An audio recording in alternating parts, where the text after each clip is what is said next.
इस प्रश्न में देखेंगे हम कि यहाँ पर दिया हुआ ए बी और सी तीन संख्याएं हैं और ए और बी का एलसीएम 24 है। तो जो जो प्रश्न में दिया है उसको हम नोट कर लेते हैं। ए और बी का एलसीएम 24 है, बी और सी का एलसीएम 36 है, सी और ए का एलसीएम 72 है। और इन तीनों का यदि हम एलसीएम निकालें ए बी और सी का तो 24, 36 और 72 का एलसीएम ले लेंगे, वही 72 आएगा। यही हो जाएगा ए बी और सी तीनों का एलसीएम है। अब यहाँ से हमें ए बी और सी का न्यूनतम मान निकालना है। यथासंभव छोटी संख्याएं ए प्लस बी प्लस सी का निकालना है। तो ए बी सी का न्यूनतम मान होगा तभी तो ए प्लस बी प्लस सी का कम से कम मान निकलेगा। तो सबसे पहले यहाँ पर हम ए और बी का एलसीएम 24 दिया है और यहाँ पर 72 का हम गुणनखंड कर लेंगे। तो 2 के पावर 3 इंटू 3 के पावर 2 ये हो जाएगा इसका गुणनखंड। यहाँ से 8, 8 9 72 हो जाएगा। और ए और बी का एलसीएम 24 है, बचा सी। और यहाँ पर सी, यहाँ पर ए बी और सी तीनों का है। तो यदि हम ए और बी के एलसीएम से भाग दे देंगे इसमें ए बी सी वाले में, तो हमें सी का जो मैक्सिमम मल्टीपल है वो निकल कर आ जाएगा। सी का मैक्सिमम मल्टीपल कितना हो सकता है।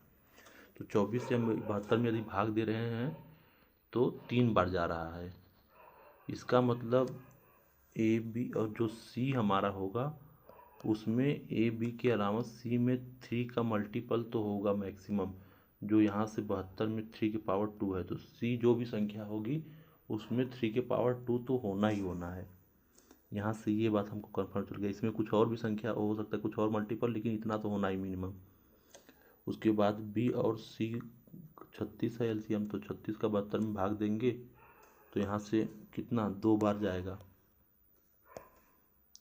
और 2 की मैक्सिमम पावर 3 है, तो ए में 2 के पावर 3 तो होना ही होना है, नहीं तो ए बी और सी का एलसीएम 72 आएगा ही नहीं।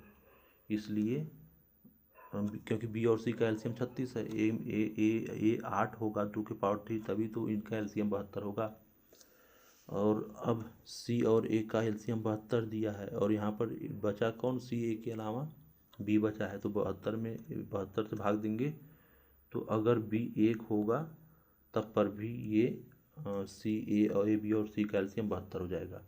तो यहाँ से हमने ये तीनों सी ए और बी का जो 72 होगा वो चीज़ तो हमने निकाल लिया। ए बी और सी का एलसीएम 72 आना चाहिए और ये चीज़ हमने यहाँ से प्राप्त कर लिया। अब देखते हैं कि ये जो हमने निकाला था यहाँ से, इस चीज़ को सेटिस्फाई करने के लिए इतना हमने निकाल लिया। अब ए और बी का यहाँ पर एलसीएम 24 होना चाहिए और ए यहाँ पर 8 आ गया है और बी यहाँ से 1 है और सी यहाँ से 9 है। तो ए यदि हम 8 लेते हैं, लेकिन तो ए और बी का एलसीएम 24 नहीं आ रहा है, तो यहाँ पर ए बी की जगह 1 न होकर यहाँ पर 3 होगा। इसमें 3 से गुणा कर देते हैं तो ए और बी का एलसीएम 24 हो जाएगा। अब ये इस बात को सेटिस्फाई कर रहा है। और बी और सी का एलसीएम 36 होना चाहिए। बी 3 है, सी 9 है। यदि इन दोनों का हम एलसीएम लेंगे तो बी और सी का एलसीएम 36 होना चाहिए। तो 9 त्रिक 27, यहाँ से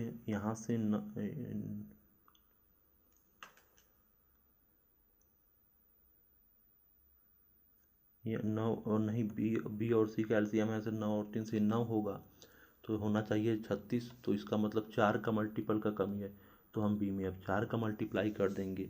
अब आप एक मन में आपकी एक ये सवाल आ सकता है कि हमने 4 का मल्टीप्लाई 9 में क्यों नहीं किया, तब पर भी तो 36 और 3 का एलसीएम 36 होगा। तो हमने इसलिए नहीं किया क्योंकि ये सी और ए का जो एलसीएम 72 है वो चीज़ सेटिस्फाई नहीं हो पाएगा, वो ज़्यादा हो जाएगा।